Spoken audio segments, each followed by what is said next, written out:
Olá, meus irmãos. Bom dia. Como o Rodrigo nos mostrou no domingo passado, graça, misericórdia e paz, né? Que é o costume, que foi como Paulo fez a saudação a essa carta a Timóteo. E nós vamos continuar nessa manhã a meditação. Deixa eu tirar aqui minha máscara, com licença. E nós vamos continuar essa meditação nesse texto. E para isso eu gostaria de pedir que vocês abrissem as suas Bíblias na primeira carta de Paulo a Timóteo, capítulo 1, os versículos 3 a 5. 1 Timóteo, capítulo 1, versículos de 3 a 5.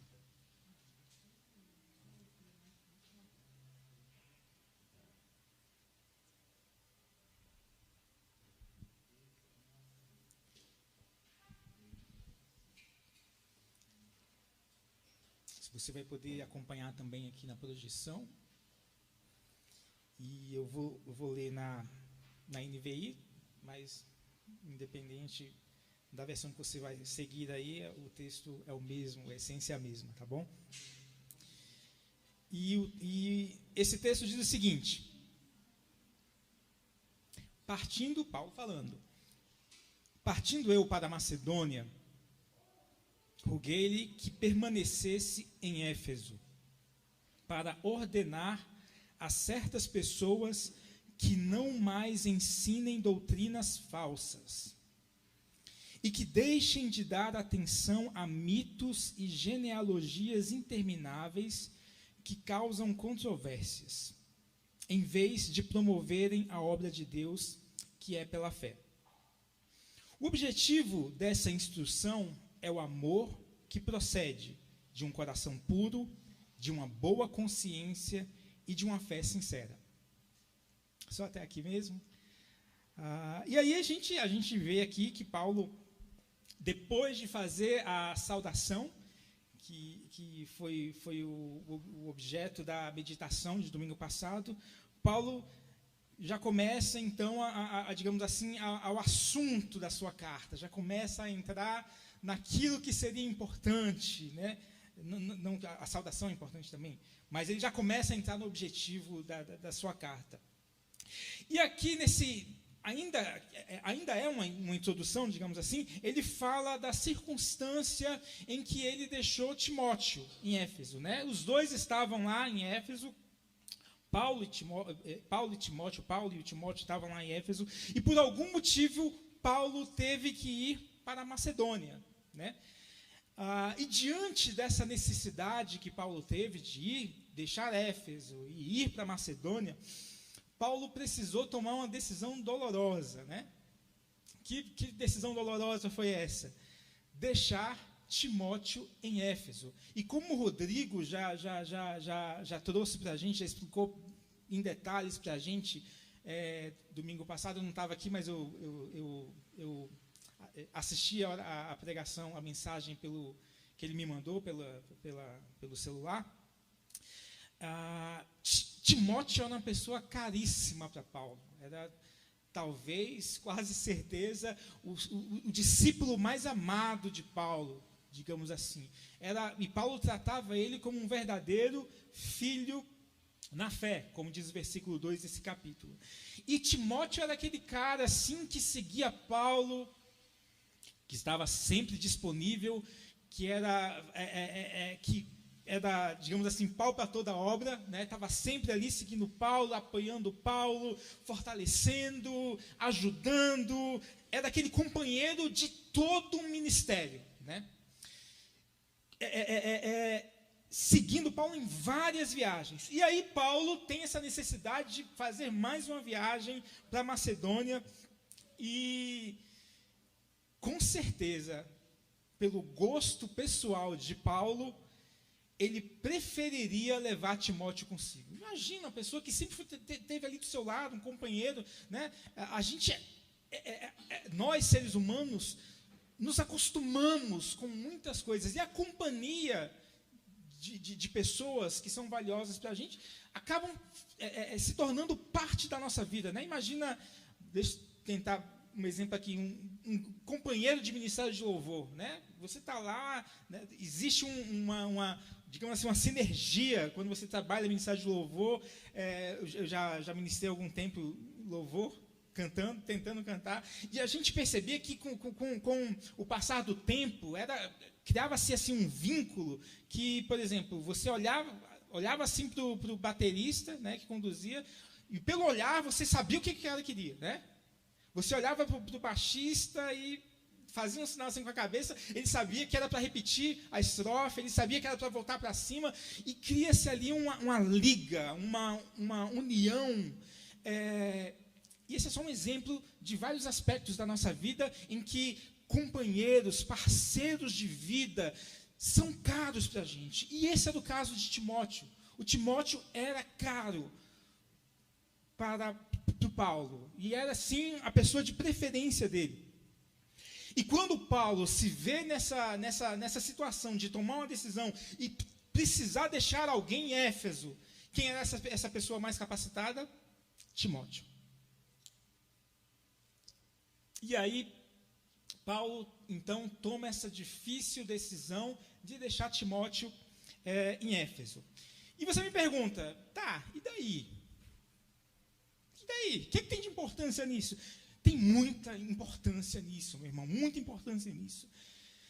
Paulo nos ensina aqui, isso aqui é uma lição, assim, boba, digamos assim, mas que é importante, é boba, mas é importante. Principalmente para nós que lidamos, que trabalhamos no reino de Deus, trabalhamos na igreja, que dedicamos nosso tempo, dedicamos nossos dons na igreja. Paulo nos dá uma lição importantíssima. Que lição é essa? Meu irmão, no reino de Deus, o dever, o que é certo, o que é correto, o que é adequado, tem que preceder as preferências pessoais.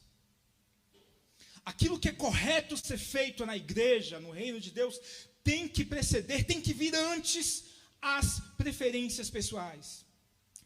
Nas decisões do reino de Deus, é preciso deixar as preferências pessoais de lado, os favoritismos, e fazer o que é certo, e fazer o que é adequado, e fazer aquilo que vai acrescentar no reino de Deus, e fazer daquilo que vai abençoar as vidas de fato. Sabe, é impossível. Eu fui líder de jovens há muito tempo atrás. Muito tempo mesmo. E por eu... Qual é o estereótipo assim de líder de jovens, né? Aquele cara despojado, extrovertido, que fala com todo mundo e tal, e que leva todo mundo para a vigília, leva todo mundo para o retiro e tal, e se enturma com todo mundo, aquele cara. Vocês conhecem a figura de líder de jovens. E é engraçado que comigo foi justamente o contrário. Eu sempre fui um cara mais reservado, sempre fui introvertido, nunca fui aquele cara de conversador e tal. E por essa minha característica, eu sempre tive uma percepção muito grande das pessoas que são, digamos assim, que não são o centro da atenção, que são meio que marginalizadas na igreja. Acontece, principalmente em igreja grande, sabe? A gente tem ali o grupinho, a gente tem ali, digamos assim, os cabeças da igreja, os enturmados, os extrovertidos, os que fazem piada, os que são, digamos... os mais populares da igreja, né? Olha que coisa, isso é uma coisa que vem lá da cultura escolar, né? Não, quem são os mais populares na escola? Na igreja também tem isso, né? Os mais populares na igreja. E eu sempre tive esse olhar, por fazer parte desse grupo, eu sempre tive esse olhar para as pessoas que não eram os populares, né? E eu, nos meus trabalhos de líder de juventude, eu sempre tentava quebrar essa cultura dos populares na igreja, essa cultura de, não, fulano, e tem lá o grupinho dele, e tem lá a panelinha, e a panelinha pode fazer tudo, e a panelinha é quem é chamado, e a panelinha que está na frente. Eu sempre tentei desfazer isso. Só que eu tentei errado, porque eu acabei tentando desfazer as panelinhas. Isso é coisa que não acontece, meu irmão. Sempre vai existir panela, sempre vai existir panelinha, sempre vai existir os preferidos. Isso é uma coisa do ser humano, isso é coisa de sobrevivência. Então sempre vai acontecer. E na igreja também, sempre vai ter panela, sempre vai ter panelinha, sempre vai ter o grupinho. Isso é natural. O próprio Jesus tinha ali os seus mais próximos, né? Mas sabe o que não é natural na igreja? Dar preferência, fazer com que as nossas preferências pessoais tomem posição, precedência nas decisões do reino de Deus. Não é pecado nenhum você ter a sua panela, meu irmão. Mas é pecado fazer com que as suas preferências, as minhas preferências pessoais, ditem o caminhar do reino de Deus. Ditem a ordem das coisas no reino de Deus.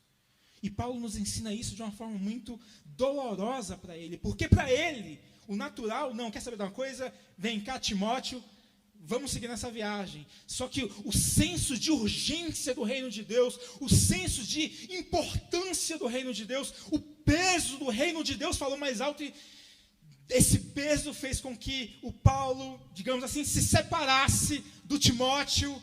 E não, Timóteo, fica aqui em Éfeso, eu vou para Macedônia, em primeiro lugar o reino de Deus. Isso pode parecer uma coisa muito boba, mas isso é muito importante na igreja, meu irmão. Sabe esse ambiente aqui? Quem tem que reinar aqui é Deus, é o Espírito Santo. Quem tem que reinar nesse ambiente, e não só nesse ambiente, mas no reino de Deus, que nós estamos proclamando na terra, é o Espírito Santo de Deus. E Paulo fez com que o Espírito Santo de Deus conduzisse ali os rumos do seu ministério, e isso tem que acontecer no meu ministério, no seu ministério, na sua vida com Deus.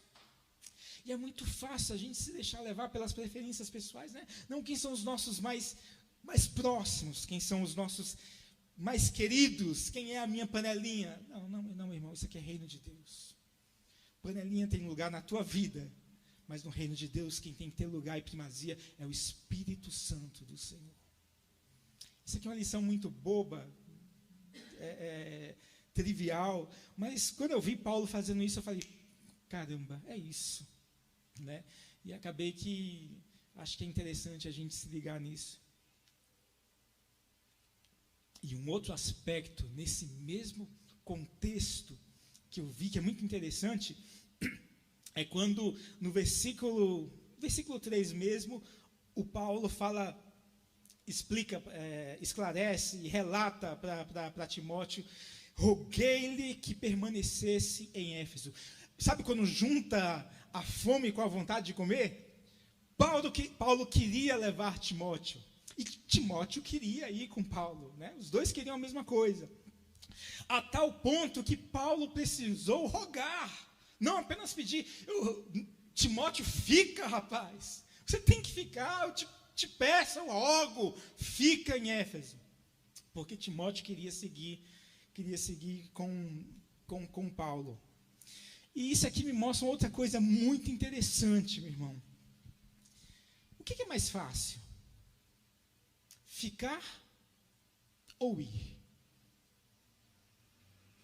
Na sua vida, nos seus dilemas, nas suas lutas, nos problemas do dia a dia, o que é mais fácil? Ficar ou seguir adiante? Como se diz, fazer a fila andar. O que é mais fácil? Ficar e lutar contra situações difíceis ou sair e fugir do problema?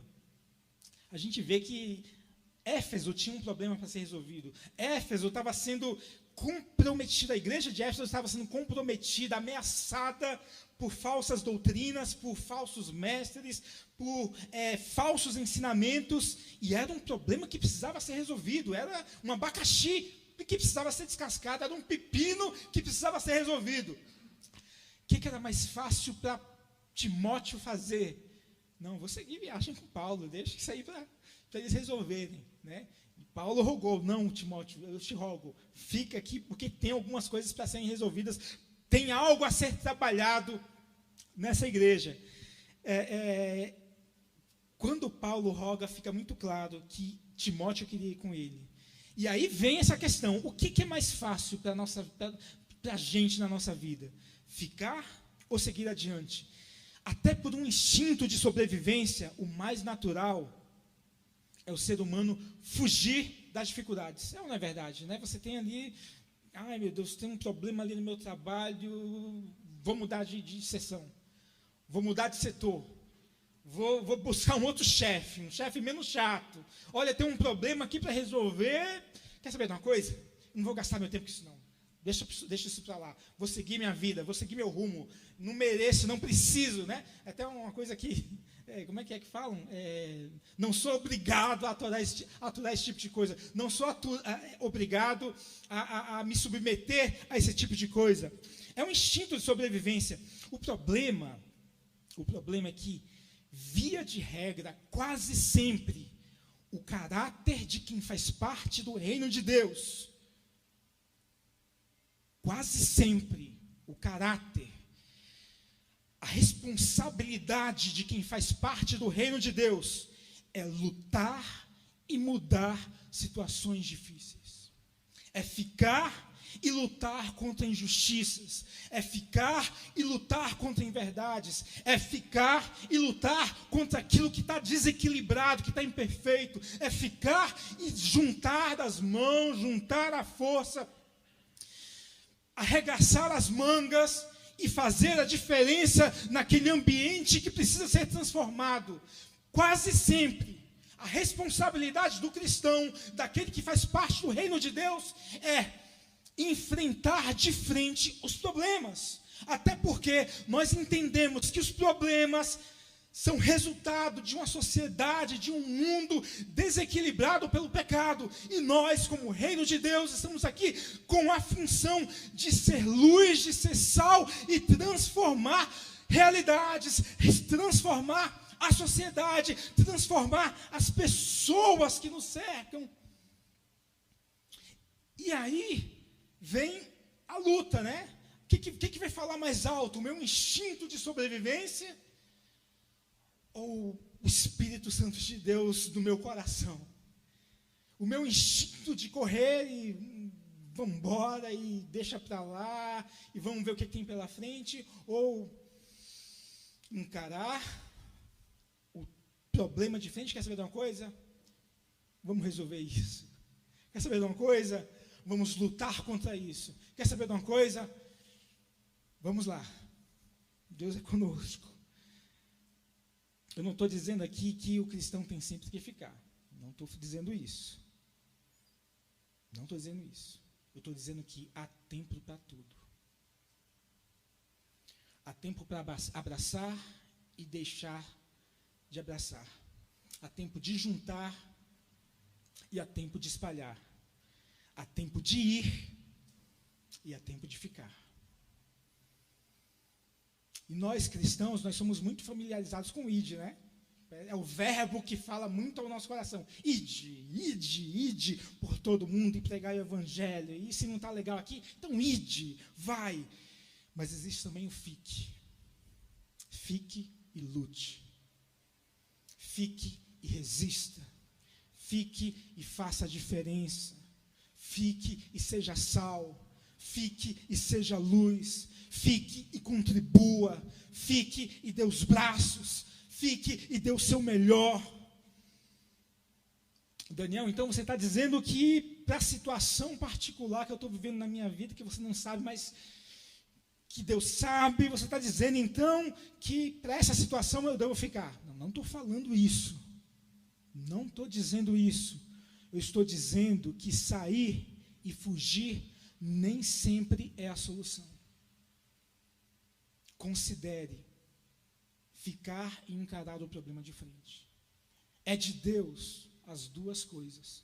Cabe a você ouvir a voz de Deus para esse seu momento particular. Ir ou ficar? Considere o ficar também. No caso de Timóteo aqui, ele precisou ficar. É o caso de Timóteo, talvez seja o seu caso também, não sei. Mas no caso de Timóteo, ele precisou ficar para quê? Para que o Timóteo precisou ficar?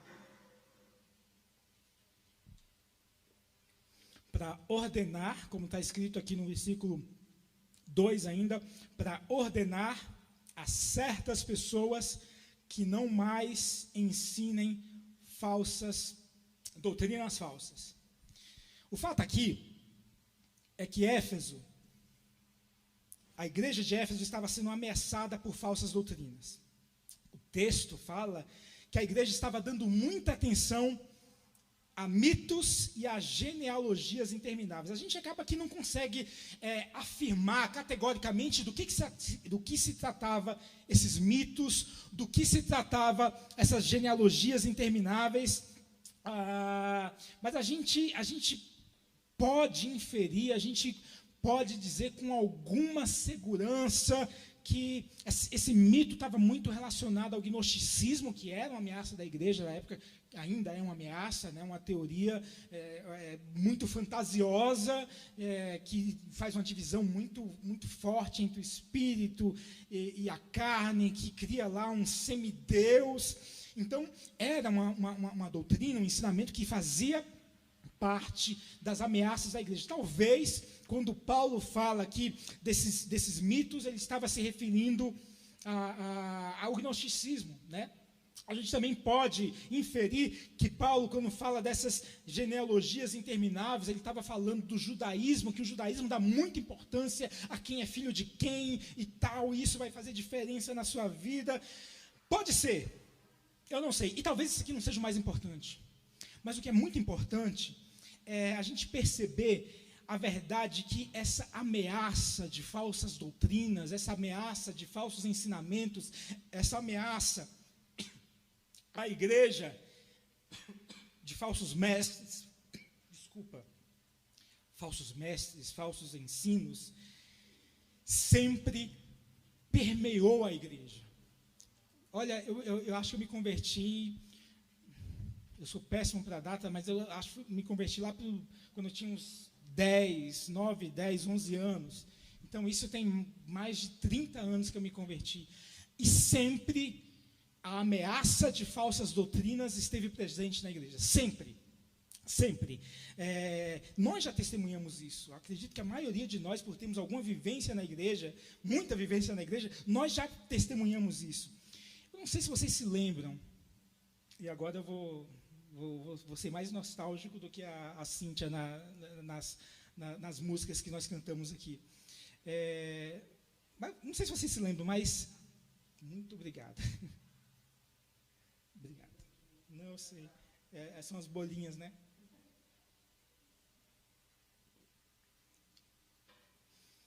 Eu não sei se vocês se lembram, mas teve uma época que ouvir música do mundo era pecado. Você lembra? Ouvir música do mundo era pecado. Tinha base bíblica para isso. Estava escrito isso. Afinal, né? Como é que era a explicação? Afinal, quando nós lemos a Bíblia, a gente só vê os irmãos cantando hinos de louvor. Olha, eu nunca vi a Bíblia falando que os irmãos estavam lá cantando outro tipo de música. Eu não vi, né? Então, essa é a explicação do porquê que ouvir música do mundo era pecado. Músicas mundanas. E foi uma realidade que a gente viveu. Foi uma realidade que marcou muito a minha época, marcou muito a minha adolescência, marcou muito a minha juventude. E, meu irmão, eu não sei como é que era na igreja de vocês, mas na minha, quanta gente foi disciplinada, quanta gente foi excluída da igreja por ouvir música que não era evangélica. Olha, a gente falando aqui agora, olha só o absurdo da coisa. Quanta gente foi expulsa da igreja por ouvir Michael Jackson. E qual era a base para isso? A Bíblia. Estava na Bíblia, né? Pelo menos a interpretação que se dava para alguns textos bíblicos. E o que a igreja falava? É o mundo entrando na igreja. Olha só. Quem ouviu isso? Não, esse negócio aí é o mundo entrando na igreja. Meu Deus do céu, Jesus. Eu me lembro, eu era adolescente, eu era jovem. Eu era jovem, era jovem já. E eu fui visitar a casa de uma irmã de oração. Sabe aquelas irmãs? Não sei se a Elisa lembra, a irmã Neuzinha, lembra? Fui visitar a casa da irmã Neuzinha. Irmã Neuzinha, ela é aquela irmã de ciclo de oração, que quando você está vindo na calçada e você vê ela na frente, você desvia, porque ela, sabe, sempre tinha uma palavra. Do coque e do cabelo lá, sempre. Meu Deus, a irmã muito amada por nós, pela minha família. Só que tinha isso, né? E aí, fui visitar a irmã Neuzinha, acho que é o pessoal da minha família e tal. O que acontece quando eu estava chegando na casa da irmã Neuzinha? Meu irmão, o vizinho estava tocando Guns N' Roses. Uau! E sabe quando a música é chiclete? Ficou na minha cabeça. E dentro da casa da irmã Neuzinha, Guns N' Roses tocando na minha cabeça. Jesus, o que eu faço? Eu comecei, sangue de Cristo tem poder, sangue de Cristo tem poder, sangue de Cristo tem poder. Sai pra lá, sangue de Cristo tem poder. Porque se ela percebesse que a música mundana estava na minha cabeça, ai meu Deus, era a mentalidade que a gente tinha. E quanta gente foi colocada para fora da igreja por essa besteira. Besteira com base bíblica, pelo menos no entendimento da época. Teve outro caso pitoresco. A gente era da igreja sede, e aí nós fomos pastorear uma congregação. E aí a Elisa trabalhava com as crianças, né? E a Elisa, acho que foi uma reunião das crianças, ela foi dar carona para uma irmã que trabalhava com ela com as crianças. Só que o nosso carro era aquele carro que, quando você liga, quando você liga o carro, liga o rádio também. Né? Vocês sabem, né? O que estava engatilhado no som do nosso carro? Amy Winehouse. Aí a Elisa ligou o carro, a gente sempre fala o que a irmã falou? Pastora, que é isso? Eu nem lembro qual foi a explicação que a Elisa deu da época, mas são situações pitorescas, mas que mostram a falta de maturidade, sabe? E coisa que fez parte da nossa história. Eu estou falando de coisa de 20 anos atrás. Eu estou falando coisa de 15 anos atrás. Eu estou falando coisa que deixou muita gente de fora da igreja. Muita gente percebia que isso não estava correto e saiu da igreja. Não sei se vocês lembram, mas teve uma época que dançar era pecado. Vocês lembram? Na minha igreja, se a gente fizesse assim, num hino, meu irmão, que isso, está balançando, está dançando na igreja? E tinha base bíblica para isso. Estava escrito na Bíblia, o corpo é templo do Espírito Santo. Se você dançar, você vai profanar o templo do Espírito Santo. Que é isso, irmã? Crente não pode dançar. É o mundo entrando na igreja. Era o mundo entrando na igreja. Quantas pessoas não foram excluídas da igreja por conta disso? Quantas pessoas não foram discriminadas por conta disso? Teve época, e isso é uma coisa bem mais recente, bem mais atual, e essa é uma verdade, é uma coisa que acontece ainda em muitas igrejas, mas teve uma época que era muito pior. Teve uma época que mulher não podia ser consagrada. Teve uma época que mulher não podia pregar na igreja. Teve uma época que mulher não podia ser pastora. Qual a base para isso? Está na Bíblia. E essa é uma coisa que tem muita base bíblica. Tem muito trecho da Bíblia que fala isso. Não, olha, ordenar é coisa de homem, ser pastor é coisa de homem. Tem muita base bíblica para isso. E o que era muito comum? Olha, pastor, você já viu a irmã Mariazinha? A irmã Mariazinha dirige culto, visita, aconselha, prega, ora. Pastor, você não acha que deveria indicar a irmã para o pastorado? Não, que isso? Não existe base bíblica para mulher ser pastora. Era só o que me faltava, mulher pastora na minha igreja. Isso é coisa de feminismo. É o mundo entrando na igreja. É falsa doutrina. E existia base bíblica para isso. Base bíblica com aspas, né? Mas é coisa que estava escrita na Bíblia. É coisa que está escrito na Bíblia. Quantas mulheres de fé, mulheres valorosas, cheias do poder de Deus, foram menosprezadas, caladas, oprimidas por esse comportamento machista, validadas pelo quê? Validados, comportamentos machistas, validados pelo quê? Pelo texto bíblico. Está na Bíblia, está na Bíblia. Eu nem vou citar aqui porque está na Bíblia. Teve uma época, não sei se vocês se lembram, que pintar o cabelo era pecado. E dava advertência, não, como é que era? Disciplina. Se a mulher pintasse o cabelo, era disciplinada. Tinha base bíblica para isso? Tinha. Mateus 5,36. E não jure pela sua cabeça, pois você não pode tornar branco ou preto nenhum fio do seu cabelo. Não pode pintar o cabelo. Está na Bíblia. E muitas mulheres disciplinadas por isso. Quantas irmãs foram expostas na igreja pelo pecado da vaidade? Quantas foram disciplinadas? Quantas abandonaram a igreja por perceber que tinha coisa errada nisso? Mas está na Bíblia. Teve uma época que fazer tatuagem era pecado, né? Quem tem tatuagem aí? Pastora da igreja tem tatuagem, hein? Teve uma época que tatuagem era pecado. Tem base bíblica? Está escrito na Bíblia.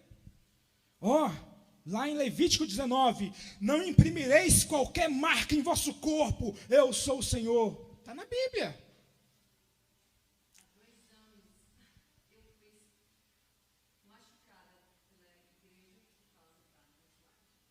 Não é uma coisa tão distante. Nós estamos falando de 2 anos. 2 anos, é agora. A pandemia tem 2 anos. É agora. E a gente vê, está na Bíblia. E era pecado, e é pecado ainda em alguns lugares. Era visto como um princípio bíblico espiritual. Crente tatuado? Que história é essa de crente tatuado? É o mundo entrando na igreja. São as novas doutrinas entrando na igreja. Está na Bíblia que não pode. Teve uma época que beber era pecado mortal. Eita, hein? Beber, bebida alcoólica era pecado mortal, meu irmão, mortal. Bebeu, e tem muita base bíblica para isso. Me lembro de uma confusão que teve na igreja, de muito tempo atrás, numa festa de ano novo, tiraram foto, né? E a foto tinha um monte de irmão com um copo de champanhe. Meu Jesus, misericórdia. Tinha até ministro de louvor. O que teve de gente disciplinada, treta, era o mundo entrando na igreja. E quantas pessoas não foram empurradas para fora da igreja por causa disso, por causa dessa interpretação equivocada de coisas registradas na Bíblia, por conta de interpretações descontextualizadas do que está registrado na Bíblia, por conta de olhar a letra fria, olhar aquilo que está registrado friamente, e por conta dessa análise, dessa perspectiva fria, muita gente morreu fora da igreja. Teve uma época, meu irmão, e eu desculpa eu estar sendo maçante nisso, mas é muito importante registrar isso de coisas muito recentes, absurdos recentes que nós testemunhamos. Teve uma época que casais que vinham de casamentos fracassados, sabe, teve o primeiro casamento, não deu certo, se casou novamente, eram vistos como casais pecaminosos. E os filhos desses casais eram tidos como filhos do pecado.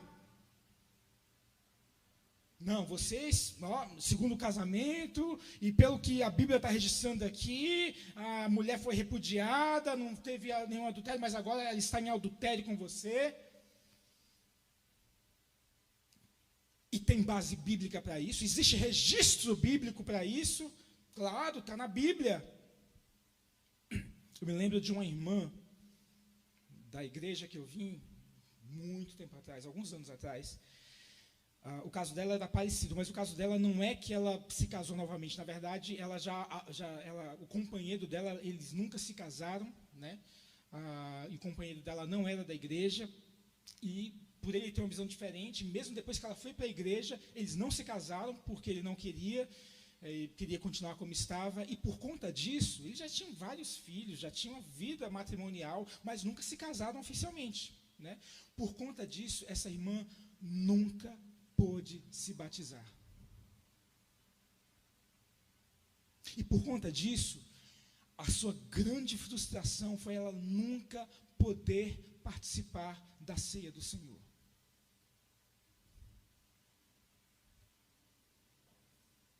Falava em língua estranha? Falava. Profetizava? Profetizava.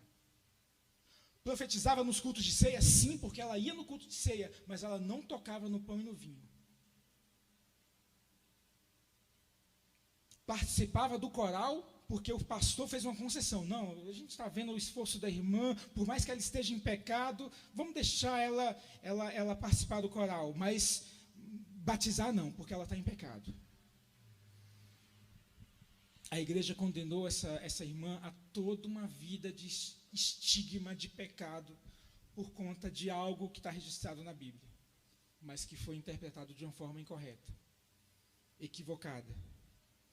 Essa irmã, eu não sei se vocês se lembram, teve um desastre de ônibus, alguns anos atrás, de uma igreja de Sobradinho. Os irmãos estavam indo de ônibus para um trabalho missionário numa cidade de Minas Gerais, e o ônibus caiu a ribanceira, vários faleceram, e essa irmã que estava indo fazer um trabalho missionário, faleceu também, sem nunca ter podido participar da ceia, sem nunca ter sido batizada. Porque, aos olhos da igreja, que interpretou a Bíblia da maneira que eles entenderam mais adequada, estava em pecado. Falando em línguas estranhas, profetizando, fazendo trabalho missionário, cantando, não perdendo nenhum culto, frequentando assiduamente o círculo de oração, mas estava em pecado. Está aí na Bíblia, olha, você não casou, você está em pecado. Daniel, por que você está citando tudo isso? Para mostrar, meus irmãos, que muitas vezes nós abraçamos alguns conceitos fundamentados pela letra bíblica, que na realidade afrontam os verdadeiros valores do reino de Deus. Às vezes a gente lê a Bíblia e está em algo isso, e apontando o dedo, e a gente assimila isso de uma forma tão forte, e a gente não percebe que nós estamos fechando as portas da igreja para pessoas tão ou mais carentes de Deus do que nós. É por isso que Paulo, na sua segunda carta aos Coríntios, fala algo bastante esclarecedor. Se você puder projetar, por favor, Adriano, na segunda carta aos Coríntios, capítulo 3, versículo 6. Olha que coisa maravilhosa que Paulo falou aqui. 2 Coríntios, capítulo 3, versículo 6, que diz o seguinte: ele nos capacitou para sermos ministros de uma nova aliança, não da letra, mas do Espírito. Por quê? Por que não da letra? Porque a letra mata, mas o Espírito vivifica. Mata quem? Quem que a letra mata? Mata todos nós. Porque se nós seguirmos a risca, e não vamos conseguir, mas se nós aplicarmos e abraçarmos a risca, tudo que a letra diz, nenhum de nós sobra. E eu vou ser o primeiro a cair fulminado, meu irmão. Nenhum de nós sobra. E quando você vê o contexto, Quando você vê o contexto de quando Paulo fala isso, na sua segunda carta aos Coríntios, você percebe que parece que Paulo está um pouco arrependido do que fez na sua primeira carta. Eu não sei se vocês se lembram, na primeira carta teve um caso absurdo de adultério na igreja de Corinto. E o que Paulo faz? Eu acho que Paulo se apegou muito à letra e falou assim: quer saber uma coisa? Eu vou entregar esse homem ao diabo, ao Satanás. Quer saber uma coisa? Esse pecado é tão feio que faça o seguinte: entreguem esse homem a Satanás. Eu vejo Paulo ali muito apegado à letra, ao que está escrito. Mas na segunda carta parece que eu vejo um Paulo remediando o que ele fez na primeira carta. Quer saber de uma coisa? Esse irmão aí, que antes a gente mandou ele para o Satanás, se vocês já perdoaram ele, quem sou eu para não perdoar? Agora ele precisa de cuidado. Acho que Paulo, e aí Paulo fazendo todo esse, trazendo todas essas palavras, toda a sua palavra, as suas considerações a respeito da vida desse homem, ele finaliza com esse versículo. Olha, sabe por que tem que ser desse jeito? Talvez eu tenha me baseado muito na letra ao entregar esse homem para o Satanás. Mas quer saber de uma coisa? Nós somos ministros de uma nova aliança, e esta é a aliança, e essa nova aliança é para sermos ministros de reconciliação, não da letra, mas do Espírito, pois a letra mata, mas o Espírito vivifica. E essa palavra de Paulo, na verdade, vem reconhecer o cumprimento de uma profecia de Jeremias 31, 33, que é outra profecia, outra palavra belíssima, que vem fazer toda a diferença, e tem que fazer toda a diferença na nossa vida com Deus, na nossa vida de embaixadores do reino de Deus. Olha o que essa palavra diz. Olha que magnífico. Esta é a aliança que farei com a comunidade de Israel depois daqueles dias, declara o Senhor. Porei a minha lei no íntimo deles e a escreverei em seus corações. Serei o Deus deles e eles serão o meu povo. E aí, meu irmão, isso aqui faz toda a diferença. Sabe qual é a diferença entre a lei escrita, entre o que está escrito aqui no papel e a lei escrita no coração? Sabe qual é a diferença entre a lei, as palavras escritas no papel, e as palavras escritas por Deus em nosso coração? Como Paulo disse, a lei escrita mata, destrói, separa, marginaliza. Mas a nova aliança, o novo pacto que veio registrar a palavra de Deus, a lei de Deus em nosso coração, vivifica. Uma mata, a outra vivifica. A lei escrita no papel é aquilo que está escrito, estático, frio, impassível. Mas no coração a lei faz conexões dirigidas pelo Espírito Santo de Deus, conexões de amor, conexões de graça, conexões de misericórdia, conexões de paz. O coração percebe a dor do outro, as limitações do outro, as condições do outro, os anseios do outro, as frustrações do outro, porque só quem percebe isso é o coração. E é por isso que a lei de Deus tem que estar nos nossos corações e não no papel frio. Porque o papel mata, destrói, separa, marginaliza. O papel é incapaz de sentir as pessoas. E é por isso que lá em Jeremias, Deus fez essa promessa. E essa profecia, olha, vai chegar um tempo, depois de tudo isso, que a minha lei não vai estar só no papel, mas vai estar no coração, e estando no coração, vai fazer toda a diferença. É uma nova leitura, é uma nova percepção, é uma percepção de misericórdia, é uma percepção de amor, é uma percepção de perdão. Sabe qual é a outra diferença entre a lei escrita no papel e a lei escrita no coração? A lei escrita no papel permite que eu aponte o dedo, permite que eu acuse, permite que eu marginalize, permite que eu separe.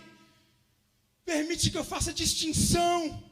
Eu vejo a lei, e se a lei escrita no papel ainda não está no meu coração, eu vejo o que está escrito aqui, e eu com muita tranquilidade aponto o dedo. Você faz isso, você faz isso, você faz isso, você faz isso. Mas a lei escrita no coração não permite que isso aconteça, porque antes de olhar do defeito dos outros, como o meu maior defeito está no meu coração, e a lei está no meu coração, a lei vai fazer com que eu veja primeiro o que está no meu coração, e por perceber a miséria do meu coração, e por perceber que o meu coração me faz o pior dos pecadores, apesar de estar na igreja, apesar de pregar, apesar de cantar, apesar de tocar, apesar de entregar oferta, apesar de contribuir para o projeto missionário, eu percebo que o meu coração me faz o pior dos pecadores. A lei escrita no meu coração permite que eu perceba as minhas misérias, e como percebo que as minhas misérias me faz o pior dos pecadores, eu me sinto incapaz de apontar o dedo para quem quer que seja. E dessa perspectiva, ninguém é mais pecador do que eu mesmo. E aquele pecado, meu irmão, você não sabe o que está aqui no meu coração. E aquele outro pecado, meu irmão, você não sabe a maldade que está aqui no meu coração. E aquele outro, meu irmão, você não sabe o que tem aqui. O objetivo dessa instrução, como diz o versículo 5, o objetivo dessa instrução é o amor que procede de um coração puro, de uma boa consciência e de uma fé sincera. A gente lê esse texto aqui, a gente imagina que, não, quer saber de uma coisa? As grandes questões da igreja de Éfeso era uma preocupação de uma nova teologia, era a preocupação de uma nova visão, era a preocupação de um novo segmento, uma nova forma, mas nada disso. A preocupação de verdade era novos ensinamentos, novas doutrinas, novos mestres que distanciassem a igreja do amor que provém de um coração sincero, do amor que provém de uma consciência, de uma boa consciência, de uma fé sincera, do amor que provém de um coração puro. Esses mitos aqui, no caso da igreja de Éfeso, estavam fazendo isso. Essas genealogias do judaísmo, que a gente imagina que seja, estavam distanciando as pessoas do amor. E o que pode nos distanciar do amor hoje? É interessante que a lei escrita no nosso coração,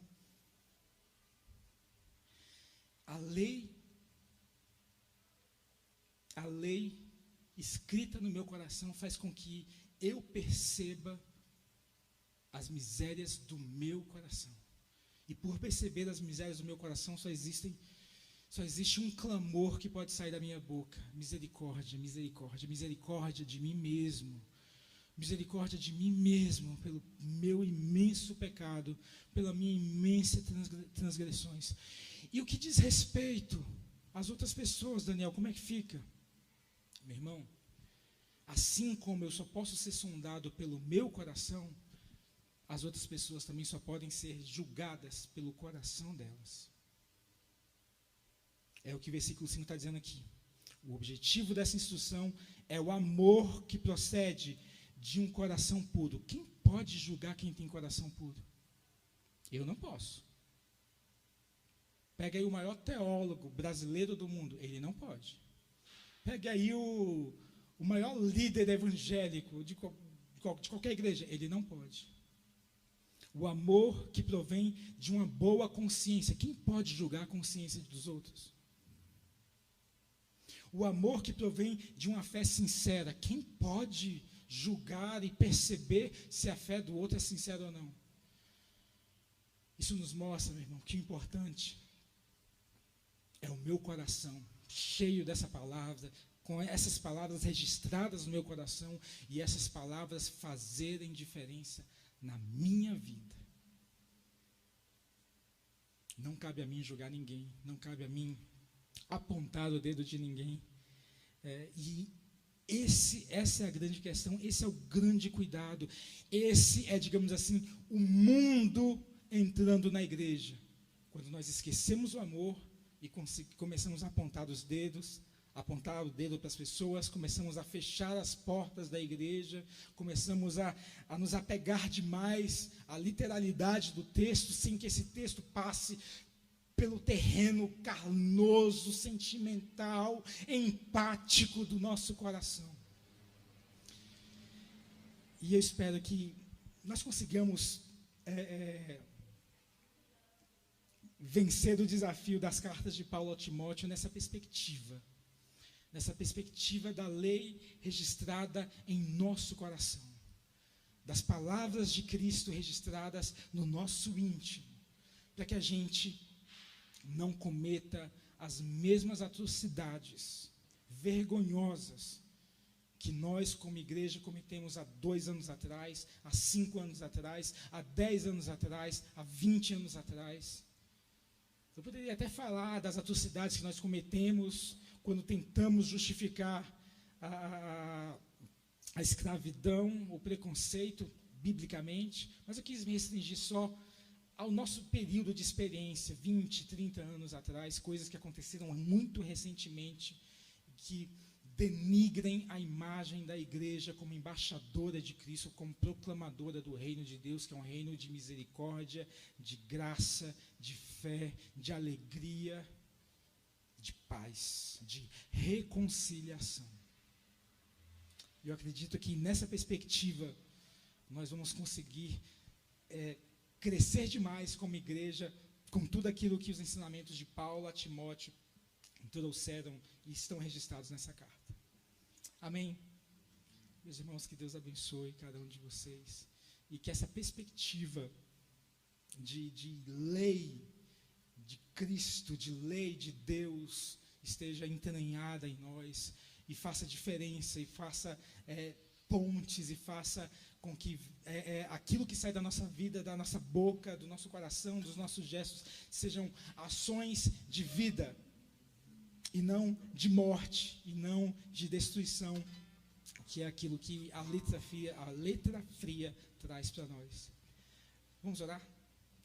Senhor, nós te agradecemos pela Tua palavra, nós te agradecemos por esse momento da Tua presença, nós te agradecemos pela Tua palavra ministrada nessa manhã, e te pedimos, ó Deus, que de uma forma especial, um pouquinho dessa palavra possa se tornar realidade nos nossos corações, na nossa vida contigo, na nossa espiritualidade, na nossa forma de encarar o reino de Deus, na nossa forma de viver a Tua palavra, de tornar viva, Senhor, tornar vivo os Teus ensinamentos no nosso dia a dia, Pai amado. A começar de mim, ó Deus, que eu consiga, Pai amado, aplicar, ó Deus, esses preceitos, ó Deus, para que eu pare, Senhor, de julgar, para que eu pare de apontar o dedo, para que eu possa, Senhor, viver, ó Deus amado, em comunhão com a Tua igreja, de uma forma pulsante, de uma forma viva, de uma forma empolgante, Pai amado, para que mais e mais pessoas se aproximem de Ti, e que a gente não viva ao contrário disso, para que a gente não viva, Senhor, um evangelho de repulsão, um evangelho de separação, um evangelho de destruição, de morte, de condenação, de apontar o dedo, de apontar quem vai para o inferno, de apontar quem está distante de Ti. Não, Senhor, que nós consigamos viver, ó Deus amado, um evangelho de reconciliação, de homens e mulheres com Deus, de vidas contigo, de vidas se rendendo a Ti, de vidas, ó Deus, possibilitadas de viver uma vida plena contigo, uma vida abundante contigo, Pai, em nome de Jesus. Amém, Senhor. Amém. Aleluia.